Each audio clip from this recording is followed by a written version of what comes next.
Hello, and welcome to Dark Hearts with Stacy Lee. I'm so glad you're here today. You know, we love to talk about the era of Satanic Panic here on Dark Hearts. It was a fascinating time in history, and like me, many of you remember those days. I've done some international stories outside of America during this Satanic Panic era, but this one might be the most disturbing, just because of the sheer number of people that were affected. An atmosphere of hysteria grew in a small Italian town that ended up resembling something from hundreds of years ago, like the Salem witch trials, even though this occurred in the 1990s. This story has continued for decades, and as late as 2023, new information continues to come forward. Today, we are talking about Veleno, the town of lost children. I'm your host, Stacy Lee. Let's begin.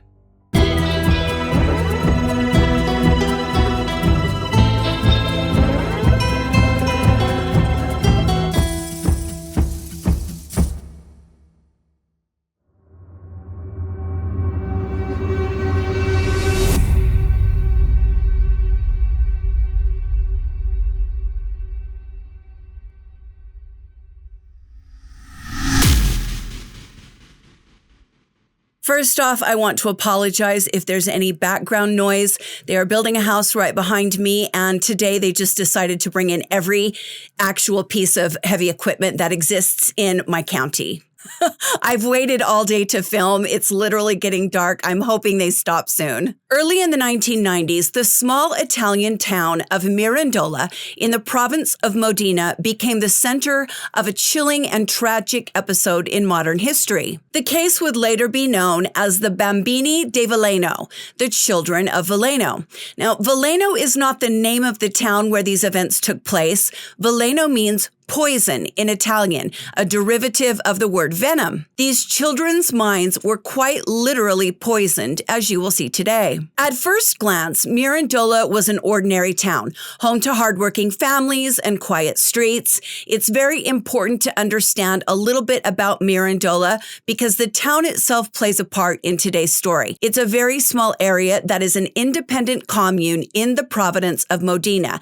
It has stood for over 400 years and used to be owned by a single family, the Mirandola family. There's something else you should know about Mirandola.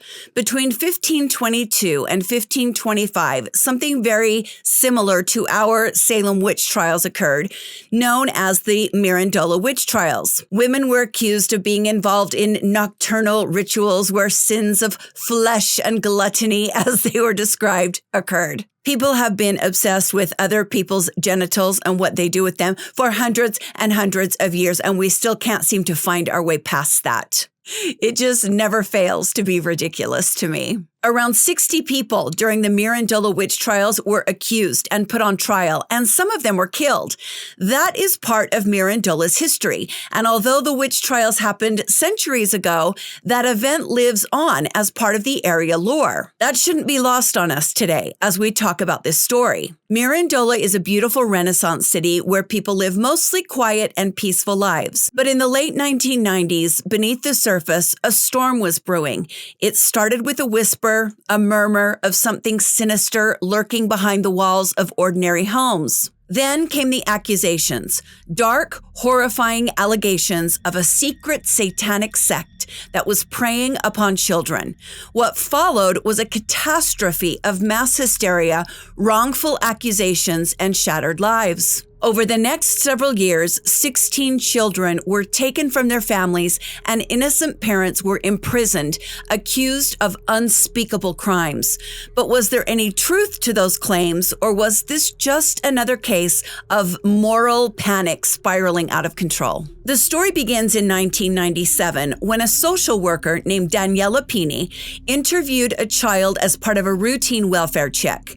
The child, who was barely old enough to form coherent memories, spoke hesitantly about these strange rituals and masks and adults behaving oddly. Concerned, Pini pressed for details, and the child's testimony began to morph into something more terrifying. Talk of satanic rites, naked ceremonies, and even sacrifices. You'll have to forgive me if I giggle and smile through this. I find this type of thing especially ridiculous. What would we do without the devil? The good old devil, he is always right there to blame things on when people are behaving badly. This social worker brought in a psychologist named Valeria Donati, and she became more involved. She was convinced that these children, not just one, but multiple children, had been ritually abused. Valeria Donati became kind of obsessed with speaking with multiple children in the area, trying to find out if there was something sinister happening in their little town. Soon, more and more children were interviewed, and each session yielded more disturbing details. But there was a problem. These children had no prior history of abuse, and their statements were often contradictory or inconsistent. Despite this, the investigators were convinced that they had uncovered something monstrous. A network of social workers, psychologists, and law enforcement officials, many of whom had been trained to detect satanic abuse, which was a growing fear in Europe, kind of had passed in the United States at the time. These professionals interpreted the children's words as confirmation of a vast hidden cult operating in Mirandola. The hysteria grew, and the police were convinced there was a cult of monsters living in their midst. And so the arrests began. On a chilly morning in late 1997, authorities arrived at several homes in Mirandola, removing children from their family home with little warning. Some of the parents were at work when they received the news that their children had been taken into state custody. Others watched in horror as police escorted sobbing children away, assuring the neighbors that it was for their safety. This all started with a young boy named Dario Galleria, who was the first to make an accusation. The Galleria family lived here in this rundown farmhouse. The family was poor, and they had some internal troubles. Dario told a social worker that his brother Igor used to play tricks under the sheets on him. When the social worker heard these allegations, she sent Dario to see the psychologist Valeria Donati. Eventually, Dario's entire family was arrested due to the allegations the child made. Or did he? Not much later, a man named Federico Scotta and his wife were jolted awake by the relentless ringing of their doorbell. Groggy and disoriented, they opened their door to find police officers standing sternly on their doorstep, armed with a search warrant. The officers proceeded to comb through the home, yet found nothing incriminating. Federico and his wife did not know that their son had apparently told a social worker that he had been sexually abused by his father, his mother, and his sister. Federico was shocked to hear that his son had made these accusations, and to this day, he believes his son was fed this information. Federico claims there was no abuse taking place in the home and that his son was coerced into making these allegations. Despite this, Federico, his wife, their 3-year-old daughter and 6-month-old son were escorted to the police station. The children were immediately taken into custody by social workers, and in a very cruel act, another child born months later was seized directly from the delivery room.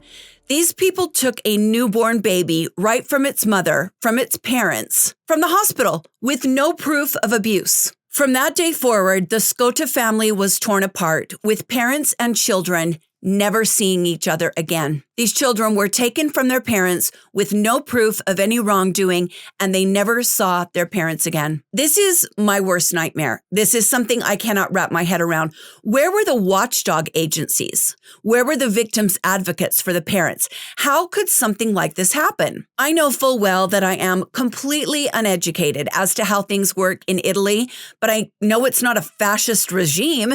Where were the advocates? Why didn't anyone step in to help these parents? Taking a child away from their own parents is the most serious of matters, and I simply cannot believe this was done with no proof. Federico's nightmare intensified when he was accused of being a member of an alleged network of pedophiles. This was, like I said, a witch hunt, and prosecutors and citizens alike were bound and determined to have someone's head on a plate. Despite the evidence of tangible proof of abuse, the weight of the accusations led to Federico's conviction. In 2000, he was sentenced to 11 years in prison, a period during which he was haunted by the loss of his children and the stigma of the charges against him. His wife was acquitted and was left to grapple with the devastation of their shattered family. But this continued. At 5 a.m. on November 12, 1998, in nearby Massa Finales, near Modena, Lorena Morselli, a kindergarten teacher and mother of 4, answered insistent knocking at the door. 7 policemen were there to serve her with a search warrant. The cops rifled through all of her belongings, confiscated videotapes of baptisms and holy communions and family parties, and then they delivered the coup de grace, an emergency protection order that Lorena Morselli and her husband, Delfino Covesi, were part of the same group of pedophiles who ritually abused children at a cemetery at night. So this really started to snowball. It started off with one kid saying his brother was teasing him under the covers at night. And the next thing you know, we're in a cemetery with full robed figures and abuse going on. Lorena and Delfino's 4 children were immediately removed from their home. They were taken into state custody and taken to an unknown location. I would be out of my mind. Lorena rushed to her mother's house, only to find the adoring Nonna near collapse. The police had ransacked her home too, arresting her husband and 2 of Lorena's brothers. All these adults had been accused of children. The police took videotapes of family parties. They took books. They took family photographs. Lorena could not understand what was happening. The police told her that she was being accused, along with her husband, Delfino Covesi, of allowing their children to regularly be taken from their homes at night by a group of pedophiles and brought here to this local cemetery to take part in satanic rituals. Lorena and Delfino could not believe what was happening. They knew nothing about a satanic group or about a ring of abusers. Lorena's mother was in tears, and Lorena and Delfino were then arrested. When the couple bailed out of jail, they went home. Lorena climbed into her oldest daughter's bed and cried herself to sleep. That was the last time Lorena and her husband would ever see their 4 children. I just cannot put my head around this. I mean, this was the 1990s. It wasn't that long ago. How were authorities able to legally remove children from the home with no proof? Ramifications of this hysteria were profound and tragic. Lorena and her husband had lost their entire family. The arrests continued and are too many to go over individually today, but I do want to mention one other. One mother, a woman known only as Francesca, was overwhelmed by the anguish of losing her children. One night, she went to try and give her child a teddy bear at the state home the child was staying at. The mother was arrested and put on house arrest. The following day, she took her own life. Honestly, I can't say that I might not have done the same. If somebody took my kids away from me, I don't know. A priest named Father Giorgio Giovanni was also implicated in the scandal. He suffered a fatal heart attack upon learning that prosecutors sought a 14-year prison sentence for him. This priest dropped dead in his lawyer's office when he found out that prosecutors wanted to put him in prison for 14 years. Look, if you've been here for any amount of time, you know the seething rage that comes out when I talk about people that hurt kids. If there was any proof that any of these people were hurting kids, lock them up. Throw away the key. There was no proof. All they had were these stories that had kind of been fed to the kids by this overzealous psychologist. So, okay, let's say the stories are valid. Take the kids away for a while, investigate, put the kids back with the parents, monitor it, and see how it goes. That's not what happened. These kids were taken away from their parents and were never given back. It is insane. The media frenzy and public hysteria surrounding the case only served to deepen the wounds of those involved. These actions left a trail of devastation for both the parents and the children, who were also being told that their parents had abused them. These kids were now being raised by the very same people who made the allegations. And if it weren't bad enough that they'd stolen these kids, they were reinforcing these unprovable allegations in the minds of the children. It would be bad enough enough to have your kids taken away from you, but can you imagine the injustice you would feel if it was for something that you hadn't done? The allegations escalated very quickly. Prosecutors claimed that a secret satanic sect was using children in ritualistic abuse. There were whispers of black masses held in cemeteries, of infants being, and of a network of powerful figures involved in the conspiracy. Does that sound familiar at all?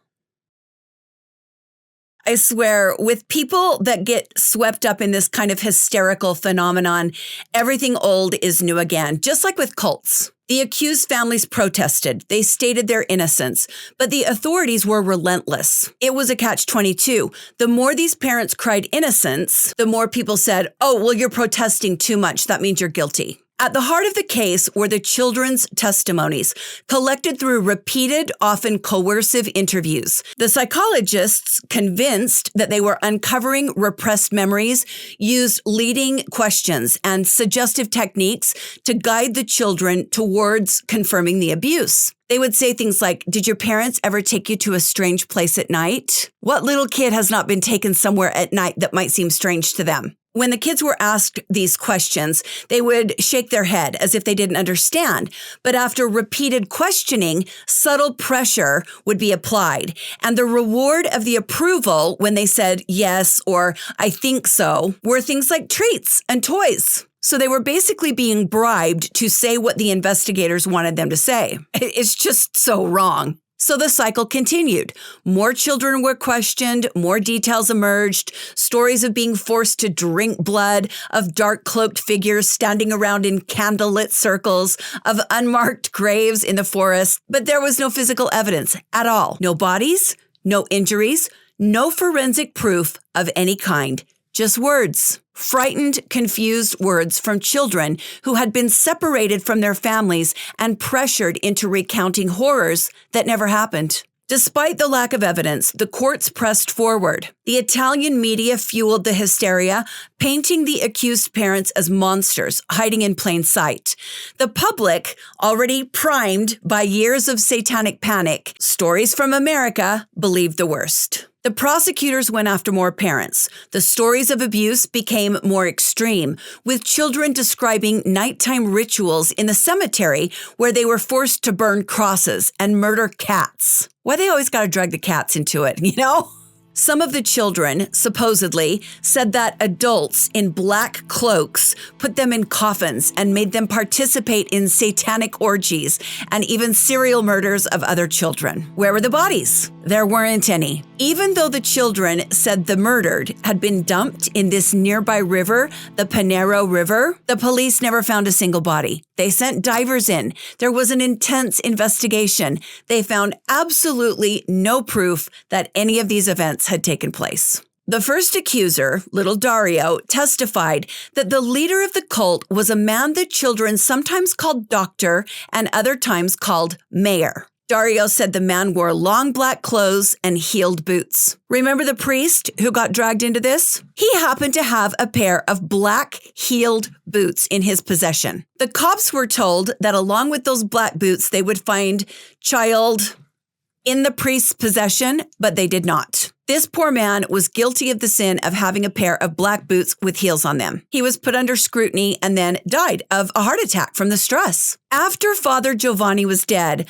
the prosecutors posthumously declared him head of the sect. Even in death, they were dragging this man's name through the mud. By the year 2000, several additional parents were convicted of sexual abuse and satanic rituals. They received lengthy prison sentences, some of them over 20 years. Their children, traumatized by the ordeal, were placed in foster care, forbidden from ever seeing their parents again. Federico Jr., he is one of the sons taken away from Federico, now living in a group home, struggled to understand why he could no longer see his mother and father. Social workers told him his parents were bad people, but deep inside, he wasn't sure. Federico Jr. had no memories of the things his parents were accused of doing, but he knew that his father was in jail, and so he figured, well, the police must be right. The trials never proved any satanic rituals had taken place. The police watched the cemeteries. They did surveillance. They never saw a thing. Poor Lorena Morcelli and her husband Delfino were put on trial, and their trial lasted until 2014. The laws must be different in Italy because we would never allow a trial to go on for 10 plus years here. But think about what these people were put through. Lorena's poor husband, Delfino Covesi, never even saw the end of the trial. He died of a heart attack a few months before being found innocent. Federico Scotta served his entire prison sentence. He was in prison from 2000 to 2011 when he was finally released, all the while proclaiming his innocence. For years, the case seemed closed. The town of Mirandola moved on, its darkest chapter buried under years of silence. But cracks began to show. Some of the children, now teenagers, started questioning what had happened. They remembered being encouraged, sometimes pressured, to say things that pleased the investigators. The children realized that many of their memories did not add up. Meanwhile, legal experts began revisiting the case, pointing out the very serious flaws in the prosecution's arguments. There was no DNA evidence, no physical proof, and the psychologists' techniques used to recover the children's memories were highly controversial. We've talked about recovered memories on this channel before in this episode about Teal Swan. We're going to revisit Teal Swan soon. I still, from time to time, get threatening messages, and that episode was probably more than a year ago. You know, the worst way to prove that you're not in a cult is to go nuts when somebody says you're in a cult. Is to go to some old lady's house and leave her nasty messages on her door and draw things on her truck windows with a marker. That's not culty at all. But we talked a lot about recovered memories in that episode. Most psychologists no longer believe that recovered memories are a thing, not in the way that they were thought to be in the 80s and 90s. By 2014, a journalist named Pablo Trinicia began researching the events that led to so many being accused and jailed. What he found was disturbing, to say the least. As Pablo went over the documents from the case files, he realized that the social workers and psychologists were feeding the children information. They were not asking, they were leading. Many of these interviews were videotaped, so this journalist was able to watch, and he saw that the techniques being used were troubling. These experts were creating a collective of false memories in the minds of the children who had been removed from their homes and were already under a great deal of stress. Pablo found documentation that proved the children were being fed stories about adults in masks,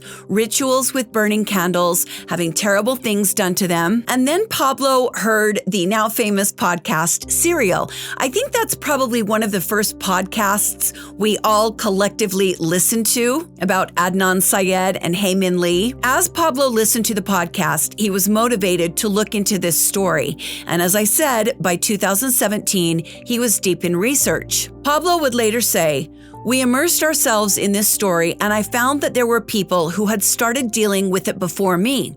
In fact, a woman and a priest had made an extraordinary reconstruction by throwing a stone into the future, which allowed me to understand many things and to go on in my research, which lasted 3 years. In recent years, I have been overwhelmed by the story very strongly on an emotional level. My children were very young, and for the first time, I entered a story where the protagonist could be me. A heartbreaking story of pain that didn't allow me to sleep at night. A story that aroused so much anger, especially when I found the videotapes of the interrogations, and I realized that the children had been manipulated. One night during that time period, I woke up at 5 a.m., I made a liter of coffee, and I tried not to get too overwhelmed by my emotions. It was difficult to remain rational, objective, and impartial, especially when we had tracked down those directly involved, families and children who have now become adults. Some of them did not want to talk. They were overcome with pain. Others finally managed to confess the truth, to tell the dynamics of events and the manipulation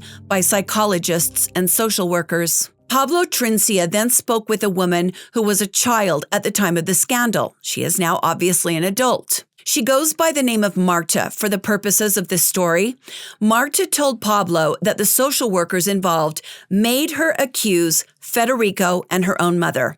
Marta reports that the social workers made her say that her own mother was evil. Marta claims that the abuse never took place and that it was all a lie. It's decades later, and now these children who have grown up are having to relive all of these terrible allegations. It must be awful to have to question your entire life and your own experience. I mean, you talk about gaslighting.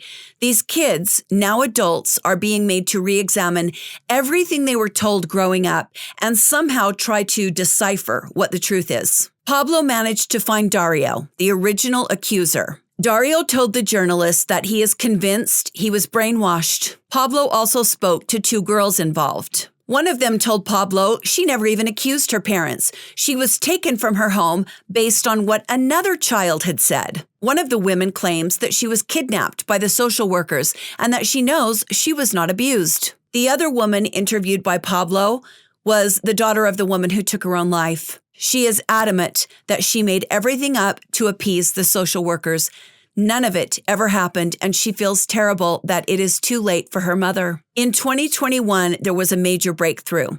The courts agreed to re-examine the evidence, and several of the convicted parents, many of whom had already served their full sentences, were exonerated. I mean, that's great for them now, but it doesn't give them back the children they lost. It doesn't give them back the years of their life they lost. Their kids were taken away and raised by strangers. Their lives were ruined. They spent time in jail, and now the courts were saying they had been exonerated. For many, it was too late. Their families had been permanently fractured, and their children had been raised to believe their parents were monsters. Federico Jr., now a grown man, has no relationship with his biological parents.